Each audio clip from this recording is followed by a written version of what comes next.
आज की इस वीडियो में हम कंप्यूटर का बेसिक अध्ययन करेंगे। सभी प्रोग्राम्स के साथ साथ आपको कंप्यूटर का बेसिक नॉलेज भी होना चाहिए। मैंने इसका फुल पीडीएफ तैयार कर लिया है, जिसका लिंक मैं डिस्क्रिप्शन में दे दूंगा। वहां से आप इसे आसानी से डाउनलोड कर सकते हैं। तो सबसे पहले हम कंप्यूटर का इतिहास जानेंगे, हिस्ट्री ऑफ कंप्यूटर। कंप्यूटर का इतिहास लगभग 3000 वर्ष पुराना है। कंप्यूटर का आविष्कार चार्ल्स बैबेज ने 1822 ईस्वी में किया था, इसलिए इन्हें कंप्यूटर का जनक कहा जाता है। कंप्यूटर शब्द की उत्पत्ति कंप्यूट शब्द से हुई है, जिसका अर्थ गणना करना होता है। दुनिया का सबसे पहला कंप्यूटर अबेकस है। भारत में सबसे पहला कंप्यूटर 1965 ईस्वी में आया, जो कि मेन फ्रेम कंप्यूटर था। लेडी अगस्टा एंड लवलेका को दुनिया का पहला प्रोग्रामर माना जाता है। एनियाक दुनिया का पहला इलेक्ट्रॉनिक कंप्यूटर है। इसका पहला इस्तेमाल हाइड्रोजन बम की गणना के लिए किया गया था। एनिएक का आविष्कार सन 1946 ईस्वी में जॉन मोचली एंड प्रीपर एकर्ट ने किया था। अब हम एनिएक का पूरा नाम जानेंगे। एनिएक का पूरा नाम क्या होता है? एनिएक कुछ इस प्रकार दिखाई देता था। ई फॉर होता है electronic, N for numerical, I for integrator and computer. Electronic, numerical, integrator and computer ENIAC का पूरा नाम है। अब हम बात करेंगे कि साइज के आधार पर कंप्यूटर को कितने भागों में बांटा गया। तो साइज के आधार पर कंप्यूटर को 4 भागों में बांटा गया है। नंबर 1 है माइक्रो कंप्यूटर, नंबर 2 है मिनी कंप्यूटर, नंबर 3 है मेन फ्रेम, चौथा है सुपर कंप्यूटर। माइक्रो कंप्यूटर आकार में सभी कंप्यूटर से छोटे होते हैं। इसे हम आसानी से कहीं भी ले जा सकते हैं, जिसका उदाहरण लैपटॉप है। लैपटॉप को माइक्रो कंप्यूटर की श्रेणी में रखा गया है।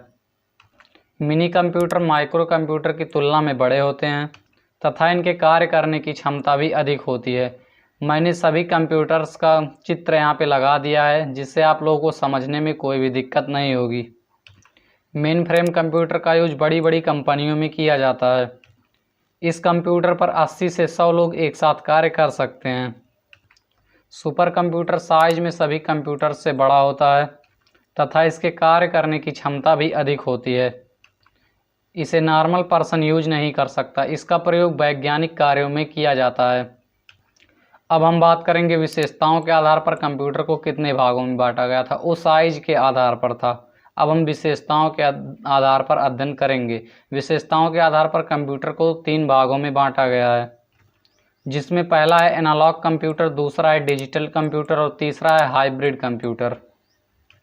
एनालॉग कंप्यूटर कुछ इस प्रकार दिखाई देता है, जबकि डिजिटल कंप्यूटर इस प्रकार और हाइब्रिड कंप्यूटर इस प्रकार दिखाई देते हैं। एनालॉग कंप्यूटर का यूज भौतिक मात्राओं को मापने के लिए किया जाता है। एनालॉग शब्द की उत्पत्ति ग्रीक भाषा से हुई है। डिजिटल कंप्यूटर का यूज अंकों की गणना के लिए किया जाता है। इस कंप्यूटर का यूज मुख्य रूप से सभी जगहों पर किया जाता है, जैसे घर, रेलवे, होटल और ऑफिस में। हाइब्रिड कंप्यूटर को एनालॉग और डिजिटल कंप्यूटर के श्रेष्ठ गुणों को मिलाकर तैयार किया गया है। अब हम जानेंगे कंप्यूटर क्या है। What is computer? कंप्यूटर एक इलेक्ट्रॉनिक मशीन है जो यूजर से इनपुट लेता है तथा किसी प्रोग्राम के अंतर्गत कुछ कार्य करता है और एक उद्देश्यपूर्ण परिणाम देता है। कंप्यूटर कहलाता है। कंप्यूटर को हिंदी भाषा में संगणक कहा जाता है। अगर आपने ये कह दिया कि कंप्यूटर एक इलेक्ट्रॉनिक मशीन है, तो आपका आंसर बिल्कुल गलत हो जाएगा, क्योंकि इलेक्ट्रॉनिक मशीन सूचना व डाटा का आदान प्रदान नहीं करते हैं। अब हम जानेंगे कंप्यूटर का पूरा नाम क्या है। सी फॉर होता है कॉमनली, ओ फॉर होता है operated, M for machine, P for particularly, U for used for, T for trade, E for education, R for research. Commonly operated machine, particularly used for trade, education, research. अगर इसे हम हिंदी में समझे तो सामान्य रूप से काम में आने वाला मशीन, जो विशेष रूप से काम में आता है व्यापार में, शिक्षा में व अनुसंधान कार्यों में। अब हम जानेंगे इम्पॉर्टेंट पार्ट्स ऑफ कंप्यूटर। ऐसे कौन कौन से पार्ट हैं जिनके बिना कंप्यूटर पर वर्क नहीं किया जा सकता, जैसे कीबोर्ड, माउस, सीपीयू और मॉनिटर। अगर आपके पास कीबोर्ड ना हो तो आप कंप्यूटर में कुछ भी टाइप नहीं कर सकते। माउस के द्वारा हम कंप्यूटर को कंट्रोल करते हैं या फिर ड्राइंग बनाते हैं। CPU को कंप्यूटर का मस्तिष्क कहा जाता है। इसके बिना कंप्यूटर चलाना संभव नहीं है। अगर आपके कंप्यूटर में मॉनिटर ना शामिल हो तो आप कंप्यूटर से कुछ भी आउटपुट नहीं ले सकते। बाकी के सभी पार्ट आप अपनी इच्छा अनुसार ऐड कर सकते हैं। अब हम जानेंगे इनपुट और आउटपुट डिवाइसेस क्या होते हैं। इनपुट और आउटपुट डिवाइसेस। पहला, इनपुट डिवाइसेस। वे डिवाइसेस जिनके द्वारा हम कंप्यूटर में डाटा व इनपुट भेजते हैं उन्हें हम इनपुट डिवाइसेस कहते हैं, जैसे कीबोर्ड से टाइपिंग करना व माउस से ड्राइंग बनाना। नेक्स्ट है आउटपुट डिवाइसेस। जिन डिवाइसेस के द्वारा कंप्यूटर हमें इंफॉर्मेशन देता है ऐसे डिवाइसेस को हम आउटपुट डिवाइसेस कहते हैं। यहाँ पे इनपुट और आउटपुट डिवाइस का लिस्ट दिया गया है, जिसमें पहला है कीबोर्ड।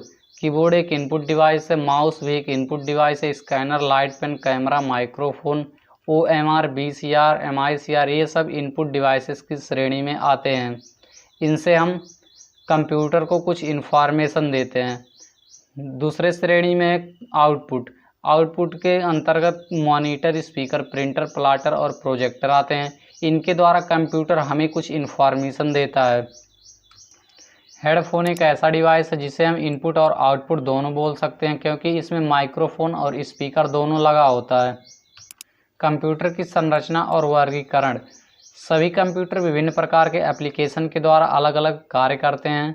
इन कार्यों को समझने के लिए इन्हें 5 भागों में बांटा गया है, जिसमें पहला भाग है इनपुट, स्टोरेज, प्रोसेसिंग, चौथा है आउटपुट, पांचवा है कंट्रोल यूनिट। अब हम जानेंगे इनपुट क्या होता है। सभी कंप्यूटर सभी प्रकार के डाटा व इंफॉर्मेशन को बाहर से प्राप्त करता है। दूसरे शब्दों में कंप्यूटर जो कुछ भी बाहर से प्राप्त करता है उसे हम इनपुट डिवाइस कहते हैं, जैसे कीबोर्ड से टाइपिंग करना, माउस से ड्राइंग बनाना। नेक्स्ट है स्टोरेज।